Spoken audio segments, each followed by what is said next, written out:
ये सिर्फ 5 उंगली का खेल है। आप सुनते होंगे CAA, NRC, NPR और सोचते होंगे ये खेल क्या है, इतने सब शब्द हैं, समझ नहीं आता। वैसे बड़ा साधारण सा खेल है। मैं आपको समझा देता हूं, ये सिर्फ 5 उंगली का खेल है। 5 उंगली की यात्रा समझ लीजिए, ध्यान से समझिएगा और फिर समझाइएगा भी दूसरों को। ये यात्रा शुरू होगी सबसे छोटी उंगली से। बड़ा साधारण सा काम होगा। अप्रैल के महीने में आपके घर कोई आएगा, सरकारी कर्मचारी, हो सकता है स्कूल के टीचर कोई आए, कहेंगे हमें आपके घर सिर्फ गिनती करनी है कितने लोग रहते हैं। बस नाम पूछेंगे, कब पैदा हुए ये पूछेंगे, ये भी पूछेंगे कि आपके माता पिता, चाहे हैं या नहीं है अभी, वो कहां पैदा हुए थे, कब पैदा हुए थे।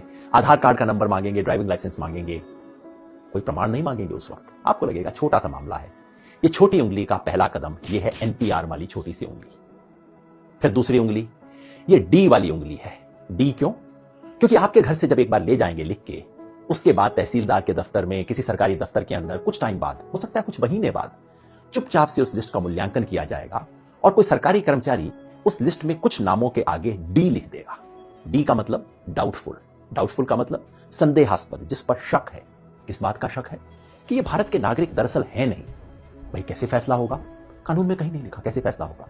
हो सकता है आप अपने माता पिता की आयु नहीं बता पाए हो, कहां पैदा हुए हैं नहीं बता पाए हो सकता है आधार कार्ड आपके नाम से इशू हो लेकिन आपके पास नंबर ना हो, कुछ भी हो सकता है। किसी भी आधार पे D लगा दिया जाएगा, आपको पता भी नहीं लगेगा, कोई आपसे पूछने भी नहीं आएगा और मामला तीसरी उंगली पर पहुंच जाएगा। ये तीसरी और बड़ी उंगली है, ये है NRC वाली उंगली। जिन लोगों के नाम के आगे D लगा होगा, समझ लीजिए आपके मोहल्ले में 500 लोग हैं, 1000 लोग हैं, उनमें से 50 के नाम के आगे D लग गया। उन 50 लोगों को चिट्ठी आएगी, पूरे परिवार में नहीं। हो सकता है परिवार में बहू को चिट्ठी आए, बेटे को ना आए, बाप के नाम चिट्ठी आए, पोते के नाम चिट्ठी ना आए। कुछ लोगों के नाम चिट्ठी आएगी और उन्हें कहा जाएगा, नोटिस दिया जाएगा, अब आप साबित कीजिए कि आप भारत के नागरिक हैं। कैसे साबित करेंगे? सरकार ने आज तक नहीं बताया। हमारे पास सिर्फ एक असम का उदाहरण है जहां पहले हुआ है NRC, और वहां क्या हुआ था? ना आधार कार्ड माना गया, ना राशन कार्ड माना गया, ना वोटर लिस्ट में नाम माना गया। कहा नहीं, ये सब नहीं चलेगा, आप प्रमाण लेके आइए कि आप कहां पैदा हुए थे। आज से 30 साल पहले वोटर लिस्ट में आपका नाम था कि नहीं था, पुरखों का नाम था कि नहीं था, कोई संपत्ति का प्रमाण पत्र लेके आइए। साधारण लोग कहां से जुटाएंगे प्रमाण पत्र? इसके आधार पर उनमें से कुछ लोगों ने जो आधार अपने प्रमाण पत्र नहीं दे पाएंगे, उनका मामला चौथी उंगली पर पहुंच जाएगा। ये चौथी उंगली है फॉरेनर्स ट्राइब्यूनल की। यानी कि कहा जाएगा उस 50 में से समझ लीजिए 10 लोग बच गए जो प्रमाण नहीं दे पाए, जिनके पास कागज नहीं है, 15 लोग बच गए।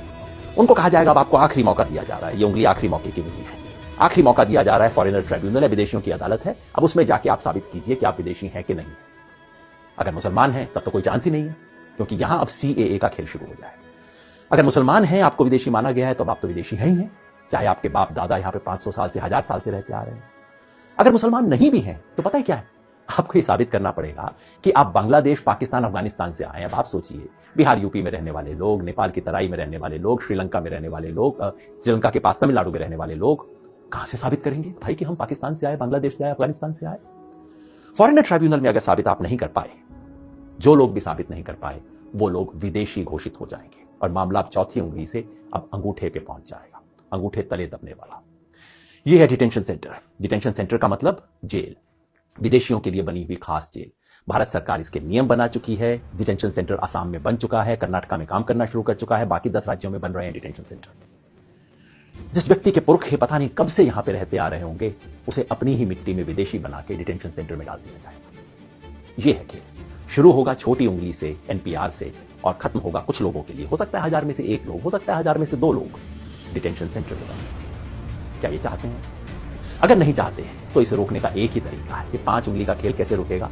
जैसे ही पहली उंगली मोड़ने की कोशिश हो, आप 5 उंगलियां कर लीजिए बंद, मुट्ठी लीजिए कस और उठा दीजिए अपना हाथ। विरोध करना होगा, यानी कि जब पहली उंगली उठे NPR वाली, NPR का बायकॉट करना होगा।